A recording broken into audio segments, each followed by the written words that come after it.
അപ്പോൾ ഗൈസ്, ഇന്ന് പ്രണയ കഥയുടെ ദിവസമാണ്. ഇന്ന് ലാലേട്ടൻ വന്നപ്പോഴത്തേക്കും പ്രണയത്തെ പറ്റി കൂടുതൽ ചോദിച്ചു. അപ്പോൾ ആദ്യം ചോദിച്ചത് അക്ബറിൻ്റെ അടുത്താണ്. എന്താണ് പ്രണയത്തിനെ പറ്റി, വൈഫിനെ പറ്റിയൊക്കെ പാട്ടൊക്കെ ഒറ്റയ്ക്കിരുന്ന് പാടുന്നത് കേട്ടല്ലോ എന്നൊക്കെ ചോദിച്ചു.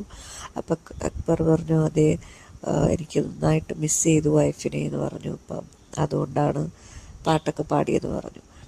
അപ്പം പ്രണയത്തിനെ പറ്റിയൊക്കെ പറഞ്ഞുകൊണ്ട് അക്ബറിൽ നിന്നാണ് പാട്ടിനെ പറ്റിയൊക്കെ തുടങ്ങിയത്. അപ്പം അതിനിടയ്ക്ക് ഇവിടെ ഒരു പ്രണയ മണം തോന്നുന്നുണ്ടോ എന്ന് ചോദിച്ചു. അപ്പോൾ അതിൽ പറയാണ്, അതെ തോന്നുന്നുണ്ടെന്ന് പറയുന്നുണ്ട്. അപ്പം വീണ്ടും മോഹൻലാൽ ഇങ്ങനെ ചോദിക്കുന്നുണ്ട്, ആർക്കൊക്കെ ഇതിനെപ്പറ്റി അറിയാം, അക്ബറിന് ഇതിനെപ്പറ്റി അറിയാമോ എന്ന് ചോദിക്കുന്നുണ്ട്. അപ്പം അക്ബർ പറയുന്നുണ്ട്, അതെ, എനിക്ക് പണ്ടേ തോന്നിയതാണ്.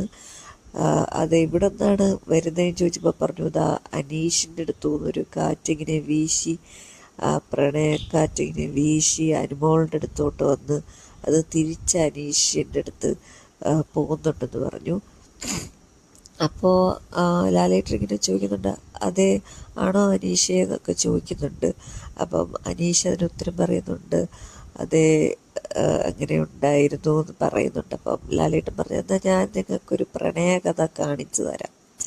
അപ്പോൾ ശരിക്കും ഇവർ അനീഷ് പ്രപ്പോസ് ചെയ്ത ആ ഒരു വിവാഹം കഴിക്കട്ടെ എന്നുള്ള കഴിഞ്ഞ വട്ടം നമ്മളിട്ട വീഡിയോ അതേപോലെ കാണിക്കുകയാണ്.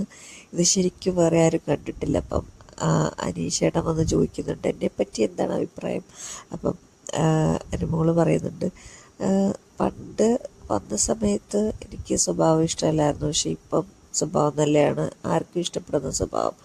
അപ്പം അനീഷേട്ടൻ പറയും, എന്നാൽ നമുക്ക് വിവാഹം കഴിച്ചാലോ.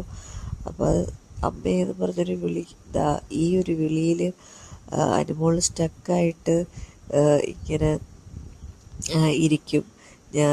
അപ്പോൾ ഇതെല്ലാവരും ഇരുന്ന് കാണുവാണ്. നെവിൻ്റെയും ഷാനവാസിൻ്റെയും അക്ബറിൻ്റെയും എല്ലാവരുടെയും മുഖം നമുക്കിനകത്ത് കാണാൻ പറ്റും. അപ്പം ഞാനിപ്പം നോക്കുന്നില്ല, ഒത്തിരി ഫിനാൻഷ്യൽ പ്രോബ്ലംസൊക്കെ ഉണ്ട്, 2 വർഷത്തിനകത്ത് മാത്രമേ ഉള്ളൂ വിവാഹം ഞാൻ നോക്കുന്നത് എന്ന് കുറേ കൺസെപ്റ്റുകളും കാര്യങ്ങളൊക്കെ ഉണ്ടെന്ന് പറയുന്നുണ്ട്. അപ്പം ഇത് മോഹൻലാൽ ഇങ്ങനെ വന്ന് പറയുന്നുണ്ട്, ഇതാണ് നിങ്ങൾ വല്ലതും അറിയുന്നുണ്ടോ. അപ്പോൾ എല്ലാവരും ഞെട്ടിയിരിക്കുകയാണ്. അതിനകത്ത് ആദ്യം വന്ന് ഈ ഒരു കാര്യം അനുമോളും ഒന്ന് പറയുന്നത് ആദിലെ അടുത്താണ്, പിന്നെ നൂറയുടെ അടുത്തും പറയുന്നുണ്ട്. അതിനുശേഷം കാഷ്വലായിട്ടാണ് ഷാനവാസിൻ്റെ അടുത്ത് പറയുന്നത്.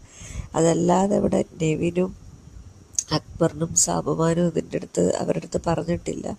അപ്പോൾ അവർ ഈ ഒരു എപ്പിസോഡിൽ കൂടെയാണ് അറിയുന്നത്. അപ്പം നെവിനോട് ചോദിക്കും, എന്താണ് നെവിന് തോന്നുന്നത്, ഇങ്ങനെ നേരത്തെ തോന്നിയിട്ടുണ്ടോ എന്ന് ചോദിക്കും. അപ്പം നെവിൻ പറയും, അതെ ഇപ്പം കിച്ചടി വരുന്നു, ഒരു കയ്യകലത്ത് നിൽക്കണം എന്ന് പറയുന്ന ആൾ അരക്കയ്യകലത്തി ഒന്ന് നിൽക്കുന്നു, ബെഡേ കയറുമ്പോൾ ഗഡ്ഡയിൽ ഇരുത്താൻ സമ്മതിക്കാത്ത ആൾ ഇവിടെ വന്നിരുന്നോ എന്ന് പറയുന്നു, പുതപ്പൊക്കെ ചുളുക്കിക്കുമെന്ന് പറയുന്നു. അപ്പം എല്ലാവരും പറയും, അതെ അങ്ങനെയൊക്കെ പറഞ്ഞു. അപ്പം അനുമോളുടെ അടുത്ത് നിനക്ക് മാരേജിൻ്റെ കൺസെപ്റ്റ് എന്താണെന്ന് ചോദിക്കുമ്പോൾ, എന്നെ ഒരു മോളെ പോലെ നോക്കുന്നൊരു ആളെയാണ് ഞാൻ നോക്കുന്നത്. അപ്പം നെവിൻ പറയുന്ന, ഒരു 60 വയസ്സുള്ള ആളെ കെട്ടിക്കൂടെ എന്നിങ്ങനെ അടിച്ച് തമാശ അടിക്കും. അതുപോലെ തന്നെ അക്ബറിൻ്റെ അടുത്ത് ചോദിക്കും. അപ്പം അക്ബർ പറയുന്നുണ്ട്, അതെ ഞങ്ങൾ നന്നായിട്ട് രസിക്കുന്നുണ്ട്, കാണുമ്പോൾ തന്നെ ഒരു ലവ് ട്രാക്കിൻ്റെ മണം വരുന്നുണ്ട് എന്ന് പറയുന്നുണ്ട്. അപ്പം അത് കേട്ട് അനുമോൾ ഞെട്ടി.